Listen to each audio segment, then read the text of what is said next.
ഈ സ്വർഗത്തെ പറ്റിയുള്ള ആ കാഴ്ചപ്പാട്, ഖുറാന്റെ കാഴ്ചപ്പാട് അട്രാക്ട് ചെയ്യപ്പെട്ടാണ് നിരവധി ചെറുപ്പക്കാര് ഇതിന്റെ പിന്നാലെ വരുന്നത്. ഒന്നാമത് ഇസ്ലാമിക ലോകത്തിന്റെ ഒരു പ്രത്യേകത, മദ്രസയിലാണ് ഒരു പഠനം തുടങ്ങുന്നത്. ഈ മദ്രസ പഠനം അവർക്ക് സീരിയസ് ആയ ഒരു കാര്യമാണ്. അവിടെ പെൺകുട്ടികളാണെങ്കിൽ എങ്ങനെ അവരുടെ ഭർത്താവിന് അടിമയായിരിക്കാൻ സാധിക്കും, ഇതാ പഠിപ്പിക്കുന്നത്. കീഴടങ്ങി വിധേയപ്പെടുക എന്നുള്ളതല്ല, ഭർത്താവിന് വേണ്ടി എങ്ങനെ അവർക്ക് അയാളുടെ ഇഷ്ടങ്ങളെ സാധിച്ചു പോകാം എന്നുള്ളതാണ്. ഇഷ്ടം എന്ന് പറഞ്ഞാൽ ലിമിറ്റ് ഇല്ലാത്ത വിധം അതിൻ്റെ വിധേയത്വം വലുതാണ്. ബൈബിള് തിരിച്ചാ പറയുന്നത്, സ്ത്രീജനം ബലഹീന പാത്രം എന്നറിഞ്ഞ് വിവേകത്തോടെ അവരോടൊപ്പം ജീവിക്കണം, അവരെ ബഹുമാനിക്കണം എന്ന് പഠിപ്പിക്കുന്ന പുസ്തകമാണ് ഇത്. ടീച്ചിങ് ആണ്, സ്ത്രീയെ റെസ്പെക്ട് ചെയ്യണമെന്നാണ്. അങ്ങനെ വേണം പഠിപ്പിക്കുന്നെങ്കിൽ. മുഹമ്മദിന്റെ അരികിൽ ഒരിക്കലൊരു പ്രശ്നം വന്നു. ഒരാൾ വന്നിട്ട്, ഒരു സ്ത്രീ പരാതി പറയാണ്, എൻ്റെ ഹസ്ബൻഡ്, എൻ്റെ അപ്പൻ മരിച്ചു, ആ വാർത്ത എന്നെ ദുഃഖിതയാക്കുന്നു, എനിക്ക് കാണാൻ പോണം. പക്ഷെ ഈ ടൈമിൽ എനിക്ക് എൻ്റെ ഹസ്ബൻഡിനോട് സെക്സിൽ ഏർപ്പെടണമെന്ന് പറഞ്ഞ് പുള്ളി നിർബന്ധിക്കുക. അപ്പോൾ അവൻ്റെ ആ ബോധം ഒന്ന് ഓർക്കുക. അപ്പോൾ എന്താണ് അവിടെ ചെയ്യണ്ടേ ഇങ്ങനൊരു കാര്യം പറയുമ്പോൾ? അപ്പം നിങ്ങളുടെ മുമ്പിൽ ഇങ്ങനൊരു വിഷയം വന്നാൽ ഞാനാണ് അവൻ്റെ ചെവി കാരണം നോക്കി കൊടുക്കും. പിന്നെ ആ ബാക്കി കാര്യം ഈ കാര്യം പറഞ്ഞുകൊണ്ട് വന്നാൽ രണ്ടാമത്തെ കാര്യം അത് നോക്കണം. അപ്പൻ, അയാളുടെ കൂടി അപ്പനല്ലേ ബന്ധം വെച്ച് നോക്കുമ്പോൾ, അയാളുടെ കൂടി അപ്പൻ മരിച്ചു കിടക്കുമ്പോൾ അയാളുടെ ആവശ്യം എന്താണ്? അവരോട് ഇന്റർകോഴ്സിൽ ഏർപ്പെടണം. മുഹമ്മദ് പറഞ്ഞത് കേൾക്കുക, ആദ്യം പോയി നിന്റെ ഭർത്താവിന്റെ ആഗ്രഹം സാധിച്ചിട്ട് അപ്പനെ കാണാൻ പോവുക. ഒന്ന് ആലോചിച്ച് നോക്കിയേ. ഇതൊക്കെയാണ് ഈ ഒരു പരമഗുരു ലോകത്തിന് പറഞ്ഞു കൊടുക്കുന്ന കഥകൾ എന്ന് കേൾക്കുമ്പോഴാണ് നിങ്ങൾക്ക് മനസ്സിലാക്കേണ്ടത് ഈ ഗുരു ശിഷ്യന്മാരും ഒക്കെ എന്തായിരുന്നു സംസാരിച്ചുകൊണ്ടിരുന്നത്. ഇനി ഒന്നുകൂടെ കേൾക്കണം. ഈ സോക്രട്ടീസ് ഒരു ഗുരുവായിരുന്നു, അദ്ദേഹത്തിന്റെ ശിഷ്യനാണ് പ്ലേറ്റോ. ഇവരുടെ തമ്മിലുള്ള സംഭാഷണത്തിലല്ലോ ഇത്തരം കഥകളാണോ? ഒരു ഗുരുവിനോട് ചോദിക്കാൻ പറ്റിയ കഥകളാണ് ഇത്. നമ്മൾ കൂട്ടുകാരോട് പോലും ചോദിക്കാത്ത തരത്തിലെ കാര്യങ്ങളാണ് ഈ ഇദ്ദേഹത്തിൽ നിന്ന്. ഇനി അത് സന്ദർഭവശാൽ ഒരാൾ ചോദിച്ചു എന്ന് കൂട്ടിക്കോ, ഒരു അറിയാൻ പാടില്ലാത്തൊരു കാര്യം. അതിനപ്പുറത്ത് ഇത് ജീവിതം മുഴുവൻ ഇത് പറഞ്ഞുകൊണ്ടിരിക്കുക, എങ്ങനെ ഭാര്യയോട് കൂടെ ശയിക്കണം. നമ്മൾ പണ്ടൊക്കെ ഇത് ചർച്ച ചെയ്ത് വെച്ചൊരു കാര്യമാണ്. ഭാര്യയെന്ന് പോലല്ല, സ്ത്രീയോട് കൂടെ എന്നാണ് കേട്ടോ, അത് ഞാൻ തിരുത്തുന്നു. കാരണം താൽക്കാലിക കല്യാണം ഒക്കെ ഉണ്ട്, നമുക്കതറിയാം. അതാണ് ഈ ഞാൻ പണ്ടും പറഞ്ഞിട്ടുള്ള പലരും കേട്ടിട്ടുള്ള ഒരു കാര്യം ഒന്ന് ആവർത്തിക്കുന്നു സന്ദർഭവശാല്. ഈ ക്രൈസ്തവ സഭയ്ക്കുള്ളിൽ ഈ സുന്നകദോസുകൾ ഒത്തിരി ഉണ്ടായിട്ടുണ്ട്. അത് സമ്മേളനം അല്ലെങ്കിൽ ഒരു വിഷയത്തെപ്പറ്റി ദൈവശാസ്ത്രപരമായ ചർച്ചകൾ നടത്തുക, അതിൽ വലിയ ബാലിശമായ കാര്യങ്ങൾ പോലും ചർച്ച ചെയ്തിട്ടുണ്ടെന്നുള്ളതാണ്. ഒരു മൊട്ടുസൂചിയുടെ മുനമ്പത്ത് എത്ര മാലാകമാര് നൃത്തം ചെയ്യുമെന്ന് ചോദിച്ചു വരെ സുന്നകദോസി ചർച്ച ചെയ്യണമെന്നുള്ളതാണ്. അത് നിസാരങ്ങളായ ഇത്തരം കാര്യങ്ങളാണ്. ഇന്നത്തെ ആളുകൾ കേട്ടാൽ ചിരി വരുന്ന തരത്തിലെ കാര്യങ്ങൾ സുന്നകദോസിൽ തിയോളജിയന്മാർ ചർച്ച ചെയ്തിട്ടുണ്ട്. സീരിയസ് കാര്യങ്ങളും ചർച്ച ചെയ്തിട്ടുണ്ട്. ട്രീറ്റി സംബന്ധിച്ച്, യേശുവിന്റെ ഔസിയ സംബന്ധിച്ച്, ഹൈപ്പോസ്റ്റാസിസ് സംബന്ധിച്ച് ഒക്കെ ഉള്ള വലിയ ചർച്ചകൾ നടന്നിട്ടുണ്ട്. ഈ ചർച്ചകളെല്ലാം ഇത്തരം കാര്യങ്ങൾക്കാണ് നടക്കുന്നത്.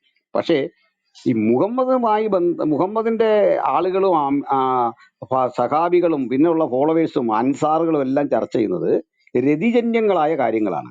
അതിനൊരു തെളിവാണ് ഒരു സ്ത്രീയോട് ഏത് രൂപത്തിലൊക്കെ ഒരാൾക്ക് പൊസിഷൻസ് ആണ് ഈ പറയുന്നത് കേട്ടോ, സെക്സ് ആകാമെന്നതിനെ പറ്റി നീണ്ട ചർച്ച ഇസ്ലാം നടത്തിയത് 300 കൊല്ലമാണ്. 300 കൊല്ലം ഉത്തരവില്ലാതെ പോയ ഡിബേറ്റാണത്. ഡിബേറ്റുകളുടെ ചരിത്രത്തിലെ ദീർഘകാല ഡിബേറ്റാണ്. അവസാനമാണ് തബരി അതിന് മറുപടി പറയുന്നത്. അപ്പോൾ അതൊക്കെ തമാശയാണ്. തബരി വ്യാഖ്യാനിക്കും തന്നെ, സ്ത്രീകൾ നിങ്ങളുടെ കൃഷിയിടമാകുന്നു, ആ കൃഷിയിടത്തിലേക്ക് നിങ്ങൾ സൗകര്യം പോലെ പ്രവേശിച്ചു കൊള്ളുക. അപ്പോൾ അതിന്റെ വേലിയെപ്പറ്റി അദ്ദേഹം പറയുന്നു. അപ്പോൾ ഉടമയെ സംബന്ധിച്ചിടത്തോളം ഏത് വേലിയിൽ നിന്നും എതിലേയും കയറി വന്നാൽ അത് വഴിയാണ് എന്നൊക്കെ ഉള്ള രൂപേണ. അപ്പൊ നമുക്ക് അതൊക്കെ കൂടുതൽ പറയാൻ പറ്റില്ല. ഇത്തരം കഥകൾ ആണ് ഈ മദ്രസകളിലെ കൊച്ചു പെൺപിള്ളേരെ അടക്കം പഠിപ്പിക്കുക. അത് ഇതെല്ലാം ഇങ്ങനെ പഠിച്ചുകൊണ്ടിരിക്കുന്നതിന് സർക്കാർ സഹായവും കൂടെ ചെയ്യുക. കേരളത്തിലൊക്കെ നല്ല സഹായമാണ് കിട്ടുന്നത്. അതിന് ബോർഡുകൾ ഉണ്ടാക്കുക. എന്തെന്നാ ഈ കോമഡി എല്ലാം കൂടെ പഠിപ്പിക്കാൻ വേണ്ടി സർക്കാർ ചെലവിൽ ബോർഡ് ഉണ്ടാക്കുക. എന്തിനാണെന്ന് നിങ്ങളൊന്ന് ആലോചിച്ച് നോക്കണം.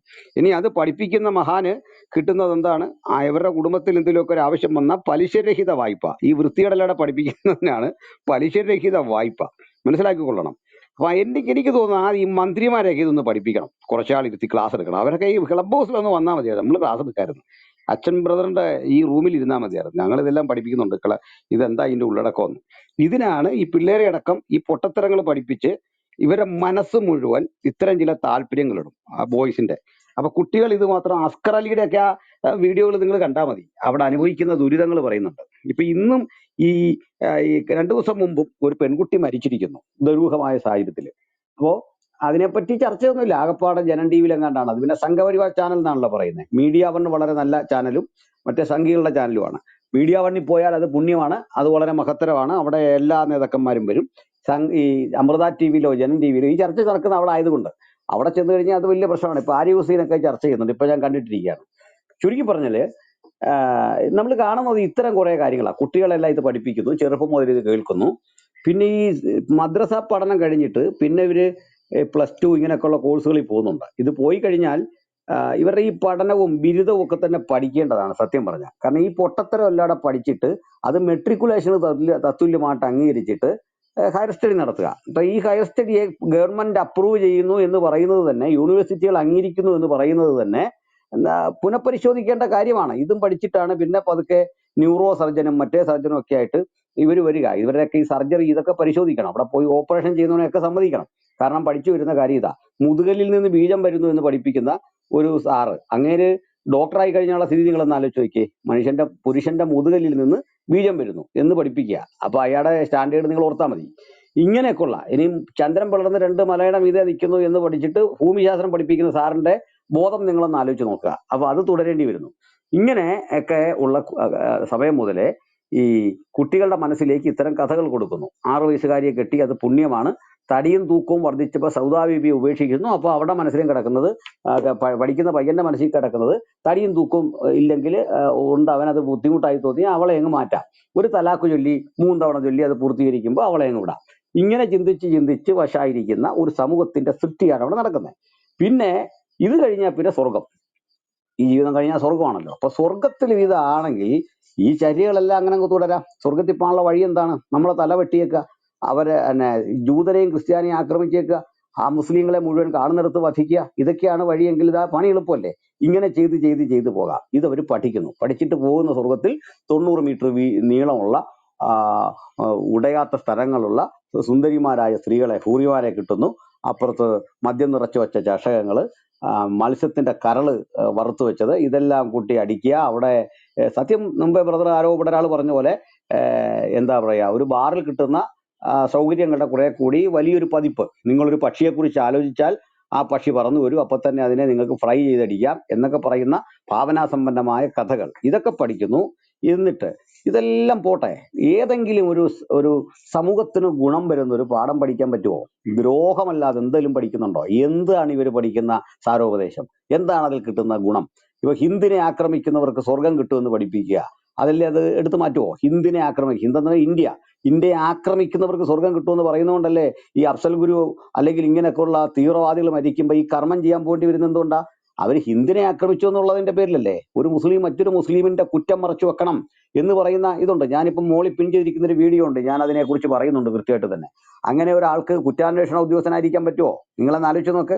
അപ്പോൾ ഞാനിത് പറയുന്നത് വളരെ സത്യസന്ധമായി കുറ്റം അന്വേഷിച്ച് തെളിയിച്ച ഏതെങ്കിലും മുസ്ലിം ഉദ്യോഗസ്ഥന്മാര് നമ്മുടെ സമൂഹത്തിലുണ്ട്, അവരെ കുറിച്ചല്ല.